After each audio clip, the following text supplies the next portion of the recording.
course, this was 20 years ago. We this month, Kids Saving the Rainforest is celebrating its 20th anniversary. So very special. And so these two little girls, there was a lot of development going on. And they saw the rainforest disappearing around them. They saw the animals disappearing around them. The TT monkey is found exclusively here in Costa Rica, nowhere else in the world. Wow. And their numbers were down to like 1,400. They were getting electrocuted, crossing wires to get across roads or whatever. So they decided to go develop another project called the Monkey Bridge Project, which is a misnomer. It would more accurately be called Wildlife Bridge, because they found out that a lot of other animals, besides just the monkeys, use those bridges. In fact, they set up video cameras at night, and they discovered that 22 different species of animals were using those bridges.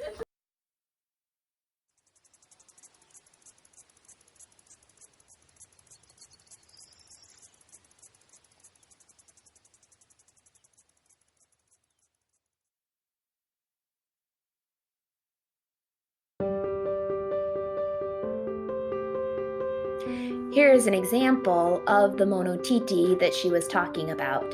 These are the squirrel monkeys that live in the rainforests of Costa Rica. They use the monkey bridges as a safe way to travel from tree to tree so that they don't get injured.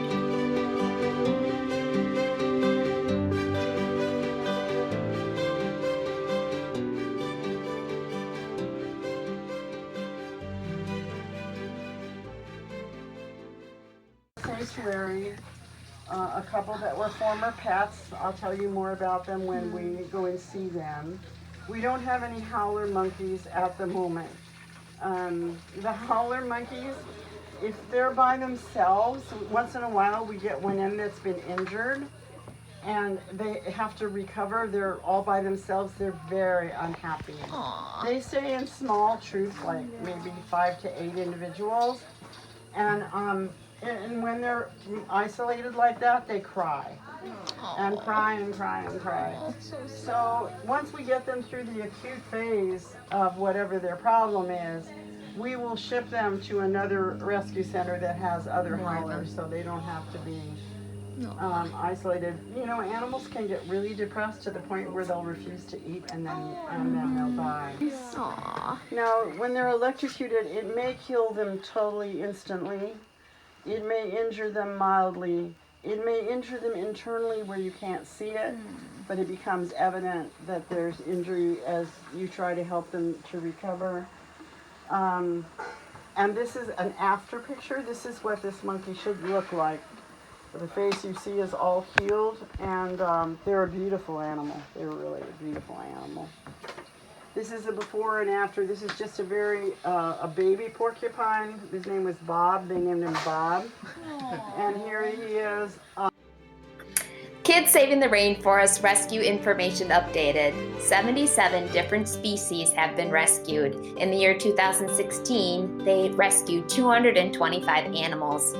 The top 5 animals that have been rescued are squirrel monkeys, 3-toed sloths, 2-toed sloths, orange-chinned parakeets, and white-faced monkeys. The major reasons for their rescuing are being orphaned, confiscated, due to trauma, or electrocution. Approximately 40% of the rescued animals have been released into the wild.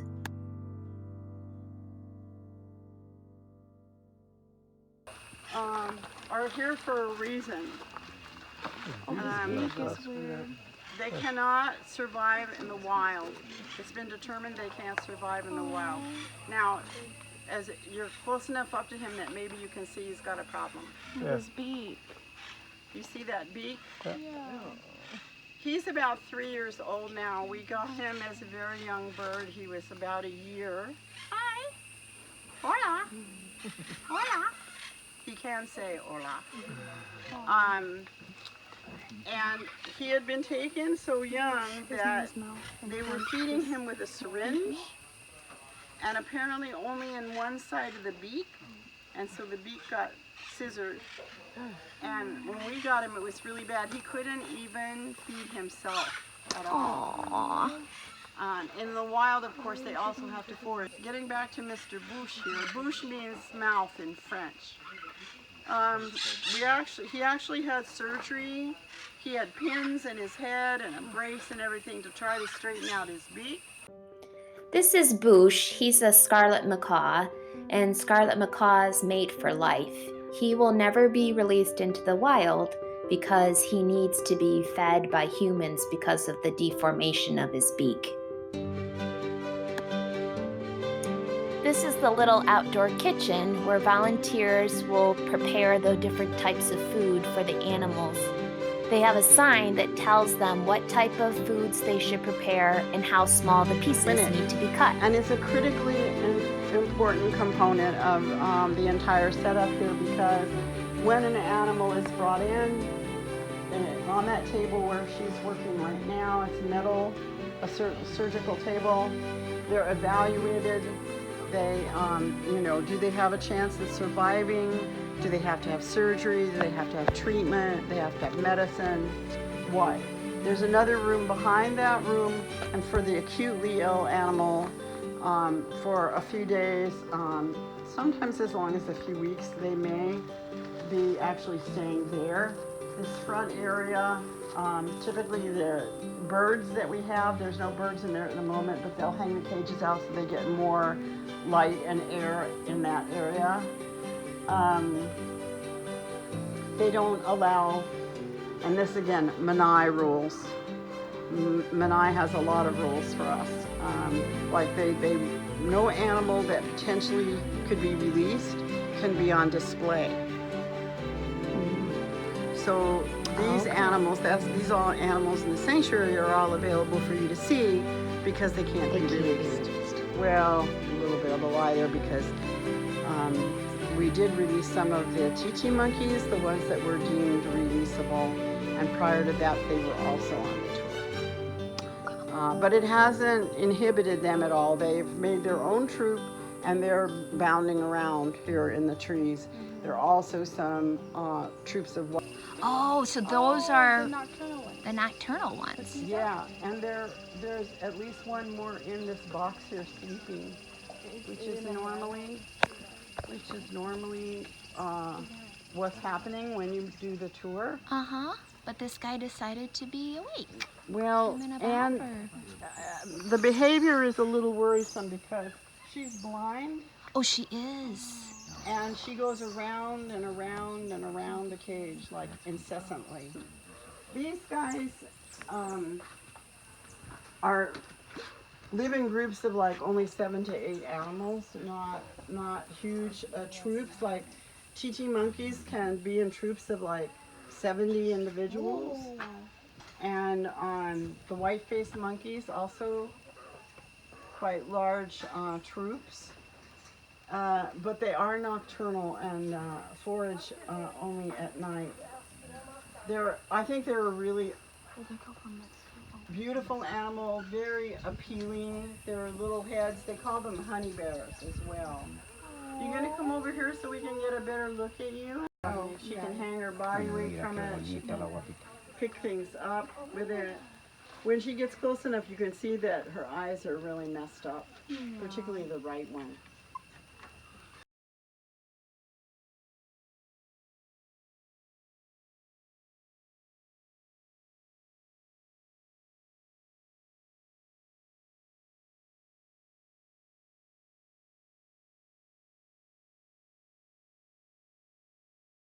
There are lots of marmosets. They're very, very good breeders, as we found out when we had a cage full of 8 of them. Not only they seem to be good breeders, they usually only have one baby at a time, but we had a female, she would have triplets. Oh, wow. Hi, guys. This is dinner time. Hi. Mm-hmm. I think they're adorable. They're clearly very shy. They're very habituated to humans. What would happen is when the triplets would be born, because the mother can only support 2 of them, one would eventually weaken and fall off, and if it wasn't rescued, it would die. So Chip's sister, Barb, lives in a house nearby here with her husband. And she would rescue this fallen baby. And we're talking babies that are this big. They're really tiny. But when they're born, their eyes are open and they're already can grip. They're amazing. They're fully furred. More like ours. They don't seem to have like sharp canines, but they can give you a bite and break the skin. So this is why you said not to put our fingers by the cage. Yeah, right, right. Because they would explore. We want to pet them so bad. Well, that's the little male here, the slightly smaller one. He's catching up here to his mom. But he became competitive with his father, was seeking the alpha position. Oh my goodness. And was really, tormenting his father. And Shrek was old, and we could tell that he was declining. And we took him and put him in a separate cage up in the clinic. Yeah.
What kind? Two-toed. Two-toed. Come on, baby. So slow. But you know what? When they have to, they can move quickly. Though, come on. Come on. Oh my goodness. The other one's really big. Come on. This is pretty much mostly neon. Yeah. There's food not far away. It's like a sunlight. Fuck yeah. So, Chris, Sam, who was a veterinarian here, wrote the book Sloth Love. She's a primatologist, but she fell in love with sloths, and now she started the Sloth Institute to study them, do a lot more research on them, and she said that she noticed that when she wore perfume, all of the sloths started smelling like her perfume. Because their coats were so porous, it just picked up that scent. Body. Okay, it's actually moving a lot faster than I expected. So these guys, their primary means of defense, of course, their primary means of protection is staying very high in the trees and away from predators in general. The only animal that could get them there, and it was their primary predator, was the harpy eagle. But there's hardly any left, so that's not much of a threat.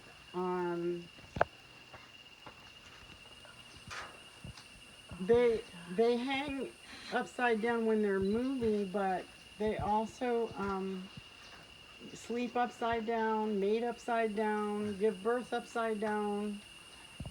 And their grip, they're dependent on their survival. Their grip is their primary means of survival. And if you put your finger like it would be in the palm of your hand, and they close down on it, they squeeze so hard it's painful. It's actually really painful. And those very sharp claws, and they have 4 very sharp teeth. They don't have enamel on their teeth, so it makes them turn black. Ooh. They're very sharp, and if they were attacked, they, or somebody tried to remove them from wherever they were. Good luck with that, since they're way high in the rainforest. But they can swipe, and they can swipe fast. And they can also turn their head really fast and bite. And some of our volunteers, in the process of doing what they have to do to care for them, have gotten bitten. I got bitten by one when I was helping to hold it down.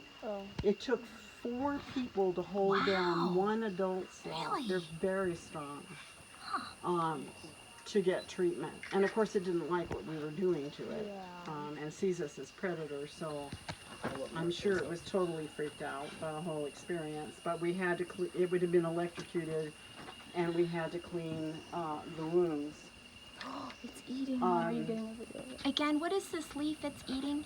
It's beach almond. Okay. It's eating those leaves. Oh my goodness. All the way up at the top of the tree. Yeah. This is the best vantage point that you'll have for. Absolutely. So these are both two-toed? These are both two-toed. Okay. We do have, in the nursery, we have at least 4 babies, and we do have 3-toed babies. We have one 3-toed baby that's several months old now, but it has a really, really bad heart murmur. I would imagine that eventually when it's big enough, and it's grown quite a lot, not as big as these guys, which would be more natural. Right? Really? More natural. I told you that I pointed out a palm frond when it was really green. We put them in here again. It's just to make it more like their native habitat.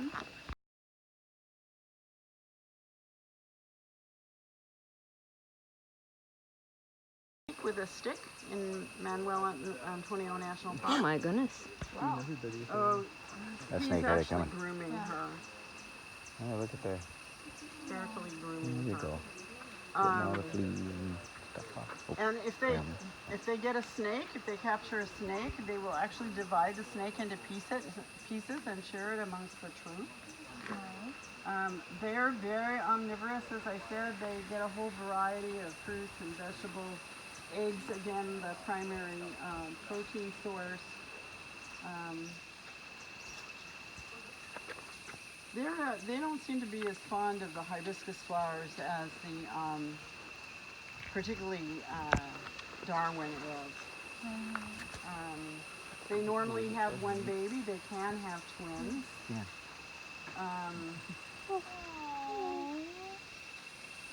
I don't think that these males, and I think that both the smaller ones are males, have been neutered, and I think that there's the possibility of an unwanted pregnancy here. We really don't want them to breed in captivity. That's not the idea. Because these guys can't be released. It might be pretty tough to release a baby that was raised in captivity.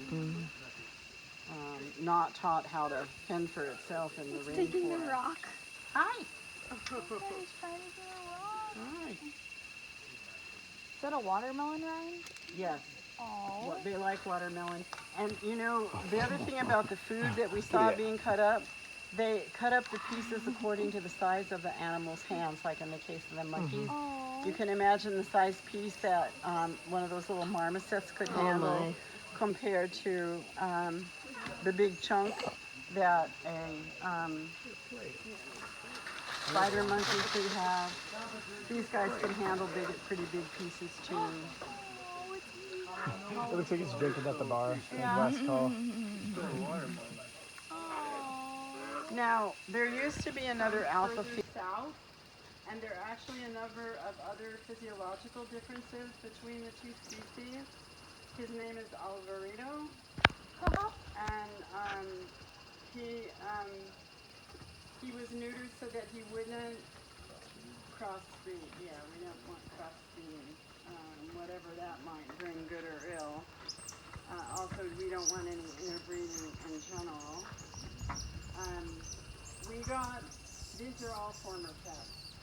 we got one and her name was Skittles.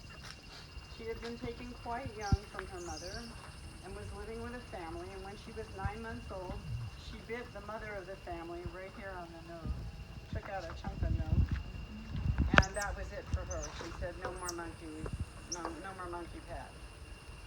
So that's why we got her. And she sucked her thumb, and I thought it was because she'd been taken so young from her mother. That was a self-comforting thing, just like human babies will suck their thumbs. And then, so I could tell her from the other monkeys that way, because she sucked her thumb, right? So I come down here, and there's 7 of them lined up. This is when we had more of them in another cave. And they're all sucking their thumbs. Oh, how funny. Because they learned it from. Well, monkey see, monkey do. As I mentioned, these guys live in troops of, like up to 70 animals. No longer very endangered, but still endangered. Oh, that Only monkey's found got here in something. Costa Rica. Is that me? Eat a whole variety of fruits and vegetables. Give them the egg get it, again Mom? for. I have it on video. We can take a slide. Their little chirps and stuff are quite distinctive. Although they're supposedly active both during the day and during the night, they seem to go to bed at night, in the trees. Oh, there's one eating an egg right now. Is that an egg? Oh, it's eating something white. Maybe not an egg, too big to be an egg.